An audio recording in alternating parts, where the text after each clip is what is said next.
আজ হচ্ছে রবিবার, আর রবিবার মানেই হচ্ছে আমাদের বাড়িতে চিকেন থাকবেই, মানে স্পেশাল সব খাবার দাবার। তবে হ্যাঁ, ঘুম থেকে তো উঠতে লেট হবেই, তার জন্য রান্নাবান্না করতে করতে আমার তো সেই দুপুর হয়ে যাবে। খাওয়া দাওয়া হচ্ছে দুপুরবেলা করব, সকালের খাবার দাবার হচ্ছে দুপুরবেলা করব। তো এদিকে দেখো বড়মশাই হচ্ছে বাজারে গিয়েছিল, বাজার থেকে আসলো, তো আমাকে বলেছিল চিকেন নিয়ে আসবে। তার মধ্যে দেখো চিকেনও নিয়ে আসে, এদিকে আবার হচ্ছে মাটনের চর্বি নিয়ে আসে। আমি জানি ও শুধু চিকেন নিয়ে আসবে, তার জন্য দিদি দেখো শাক বেগুন ভাজা সমস্ত কিছু আমি আগে থেকেই রান্না করে রেখেছি, যে শুধু চিকেন খাবো তার সাথে আর কিছু করি। আর আমার বরের তো শুধু চিকেন হলেই হবে না, তার সাথে অনেক কিছু লাগবেই। তো দেখো এদিকে হচ্ছে ওকে বললাম যে তুমি হচ্ছে মাটন এগুলো আমাকে কেটে দাও, না হলে আমার অনেকটা লেট হয়ে যাবে। তার জন্য ওকে কাটতে বসিয়ে দিয়েছি। আর এইদিকে হচ্ছে আমি সমস্ত কিছু এক এক করে রান্না করে নিয়েছি।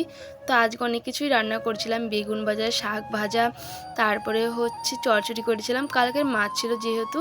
তো তারপরে দেখো এদিকে আবার চিকেনটা খুব ভালো করে কষিয়ে নিয়েছি। আর এটা কিন্তু শুকনো লঙ্কার গুঁড়ো না, এটা হচ্ছে কাশ্মীরি লঙ্কার গুঁড়ো।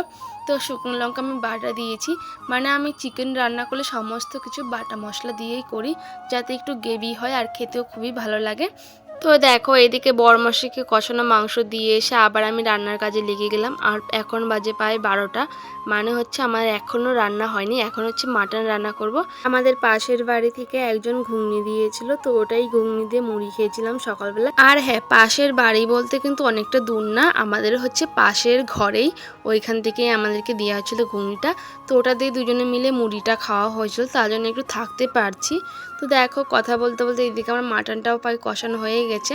তো মাটনটা খুব ভালো করে রান্না করে নিলাম। আর তোমাদের তার ফাঁকে একটা চিকেনের মানে ঝোলটা দেখিয়েছিলাম, তো ওটাও খুবই সুন্দর হয়েছে আর খেতে তো খুবই ভালো হয়েছে, যেহেতু আমার বরের আজকে খুবই ভালো লেগেছে খেতে। আর যে তোমরা দেখতে পাচ্ছ আমার সবজি টবজি, এগুলো হচ্ছে আমার বর কিচ্ছু খায়নি, কারণ এগুলো হচ্ছে আমার জন্য, আমার বর এগুলো কিচ্ছু খাবে না। কারণ আজকে যেহেতু মাটন ছিল, চিকেন ছিল, আর এদিকে বেগুন ভাজা ছিল, স্যালাড ছিল। মাটন চিকেন রেখে কি আর শাক পাতা ভালো লাগে? এই শাক পাতা খাবার না কেমন কাপালিগেও খাওয়া। তো এটাই হচ্ছে আমার বর মশাই কয়, তাইতে ওর পছন্দ না, যে মাটনের সাথে আবার শাক পাতা কিসের নিয়ে খাবো, মাটনের সাথে মাটন দিয়ে ভাত খাবো বেশি করে।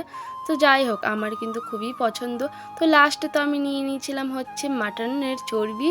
তো এটা দিয়ে বলছি না, একটু একটু করে খাওয়া শেখা উচিত, কারণ যেহেতু আমার জন্য আমার বড় খেতে পারে না, তো খুবই সমস্যা। তার জন্য দেখো লাস্টে একটু শুধু ভাত নিয়ে খেয়েছিলাম, তো খেতে কিন্তু ভালো হয়েছিল, খারাপ বলবো না।